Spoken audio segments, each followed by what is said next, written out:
मित्रांनो, जवळजवळ सगळ्यांच्या घराच्या भिंतीवर पाल असणं ही एक सामान्य गोष्ट आहे। या पालीला घरातील महिला अनेकदा खूप घाबरतात। पण तुम्हाला हे माहिती आहे का की पाल मोरपंखाला का घाबरते? चला जाणून घेऊयात। पाल मोरपंखाला घाबरण्यापाठीमागं खरं तर 2 कारणं आहेत। याचं पहिलं कारण म्हणजे मोरपंख हे पालीला एखाद्या डोळ्यासारखं दिसत असतं। तुम्ही जर मोरपंखाला निहाळून पाहिला असेल तर तुमच्या लक्षात येईल की त्याचा जो हिरवा आणि काळा भाग आहे तो एखाद्या डोळ्यासारखा दिसत असतो।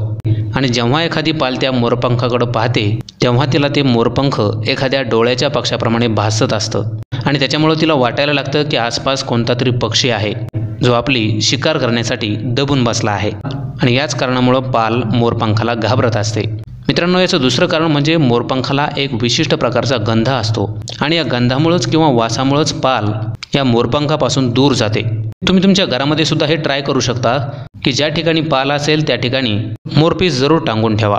जेव्हा ती पाल त्या मोरपिसाला पाहिल तेव्हा तिला असं वाटायला लागेल की आपल्या आजूबाजूला मोर आहे आणि प्रकृतीच्या नियमानुसार मोर हा पालीला खात असतो आणि याच कारणामुळे पाल त्या पंखाला घाबरते आणि तिथून पळून जाते। तर मित्रांनो, आशा करतो की तुम्हाला पाल ही मोरपंखाला का घाबरते हे समजलंच असेल। व्हिडिओ कसा वाटला ते मला कमेंट करून जरूर सांगा आणि अशाच प्रकारच्या नवनवीन इन्फॉर्मेटिव्ह मराठी फॅक्टसाठी चॅनलला सबस्क्राईब करा।